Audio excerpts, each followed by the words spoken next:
Livermore was born in 1874 and died in 1931. Little remains, but there is enough to make a visit worthwhile. This town, alongside the Sawyer River a few miles west of Bartlett, has a longer history than most of the other lumbering communities, and more details about this town have survived. Although it was a company town, life for residents was very similar to life in other New Hampshire towns of the period. Babies were born, men and women married, elections were held for town officers, children went to school, and some residents died. Most residents were French-Canadian Catholics, and a Catholic priest visited occasionally. Livermore's story begins in 1874, when the New Hampshire legislature approved the incorporation of the Grafton County Lumber Company, who would build and operate the mills and own the town. 3 members of the Saunders family, prominent industrialists from Massachusetts, along with 2 other men, were the incorporators. When the construction work in Livermore actually commenced is unclear. However, 1875 was an important year in the development of the town. In that year, the same 5 men incorporated the Sawyer River Railroad.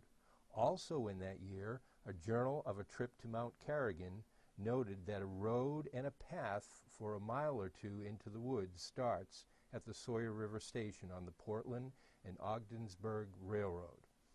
A later court case includes testimony from surveyor G.W. Pittman that the mill was under construction in 1875.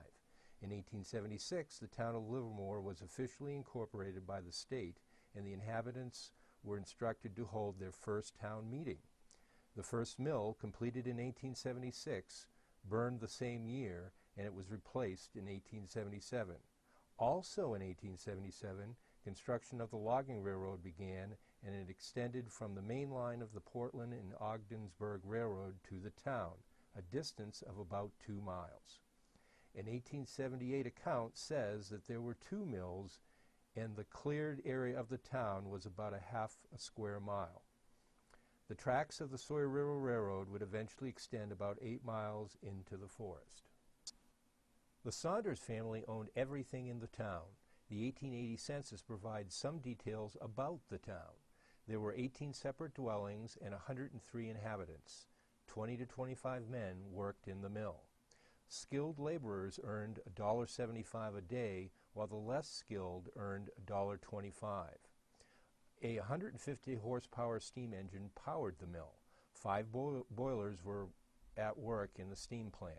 The total value of the lumber, lathes, and shingles sold that year was $44,000. The Saunders family had invested $150,000 in the village and mill. The census figures also give us a sense of the fact that Livermore truly was a village. 14 of the 18 residences had children. 1 family had 6 children. 5 families took in boarders. Occupations listed for the residents included 2 who were coal dealers, Frank and Alonzo Willoughby. A charcoal kiln was located below the village and shows in early photographs. The 1880 special schedule of manufacturers indicates that the mill had a payroll expense of $8,000 and produced 2.5 million board feet of lumber. Town records include references to births, deaths, and marriages, much as any town of the period would. In September 1878, the daughter of a Livermore woodsman, Julia Lucy, was married to Eldon Boynton, a carpenter. On June 20th, 1877, Daniel Huntley was born. His father was a blacksmith. Other babies were born in the following years. Infants died in Livermore as they did elsewhere. George Smart, 5 months old, died of a bowel complaint on July 5, 1878, and Albert Smart, 22, died of consumption in the same year. Not all deaths were from natural causes. In 1882, Richard Whitty, a brakeman on the railroad, died when he was run over by his train, and in 1886, a falling tree killed Michael Guinan, a 30-year-old Irishman. A post office opened in Livermore in 1881 and operated until 1931. The first postmaster was William Hull. In 1885, the town had a town clerk, selectmen, justices, a treasurer, and a tax collector. The Grafton County Lumber Company, operated by the Saunders family, employed nearly all the residents of the town. There was also a schoolhouse with 28 students. The schoolhouse and furnishings were valued at $150, according to Child's 1886 Gazette of Grafton County. The school's 2 teachers were each paid $26, and the town expended a total of $130 for the school. The village continued to prosper, but by the early years of the 20th century, many changes were taking place. The census for 1900 shows that at 101, the total population of the town was essentially unchanged, but the makeup of the town had changed. Only 11 households remained, and there were 13 children in 5 families. 8 homes now took in boarders. 5 of these homes had more than 4 unrelated men living there. 1 home had 20 boarders. Livermore was no longer the family-oriented town it had been 20 years earlier.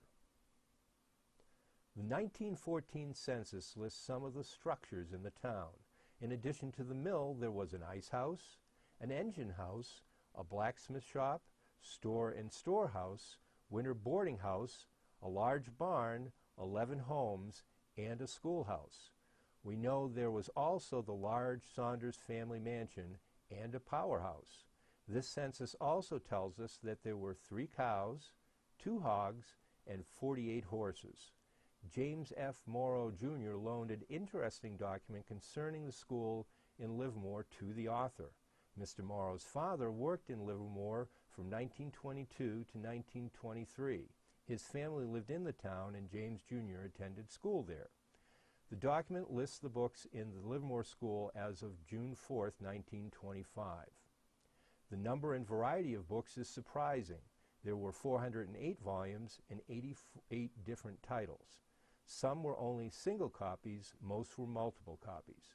In addition to reading, writing, and arithmetic books, there were copies of Robinson Crusoe, The Song of Hiawatha, Tom Brown's School Days, and others. As was often the case, fires destroyed significant parts of the town. In 1876, fire destroyed the first mill, and it would burn twice more in 1909 and 1918. Fire partially destroyed the Saunders Mansion in 1909. While this time the fire damage was repaired, an event occurred in 1927 that would eventually spell the end of Livermore. In November, a massive rainstorm caused extensive flooding throughout the region, destroying much of the logging railroad along with several bridges. The mill closed for good the next year in 1928, but the town survived for a few more years. In 1929, the first discussions began about selling the town and woodland to the federal government for inclusion in the White Mountain National Forest. Then, as now, dealing with the government was not a quick process. In 1933, final negotiations with the Forest Service were underway, and in September of 1934, the Forest Service and the Saunders heirs agreed upon a price of $9 an acre. Only 4 or 5 families remained.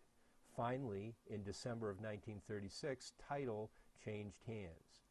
The heirs had reserved to themselves, for use as long as they might live, their mansion and about an acre around it. Fire finally destroyed the mansion in 1965. In 1944, the government auctioned off some of the equipment which had remained in the mill and the boarding house. In 1951, the state legislature revoked the town's charter. Livermore was no more. Today, what remains of Livermore can be reached by taking the Sawyer River Road from Route 302 west of Bartlett. About 2 miles up this road, portions of which were originally part of the logging railroad, will be seen the sizable remnants of the last sawmill and powerhouse. The main street is clearly visible, and part of the foundation of the mansion remains. The large cast iron safe is still in the cellar hole of the store, and the foundation of the schoolhouse is just up the road. 2 large concrete pillars look oddly out of place. They were part of a water system which supplied the mansion and other homes. What is left of the original wagon road runs along the river and can still be walked from Route 302 to the remnants of the village.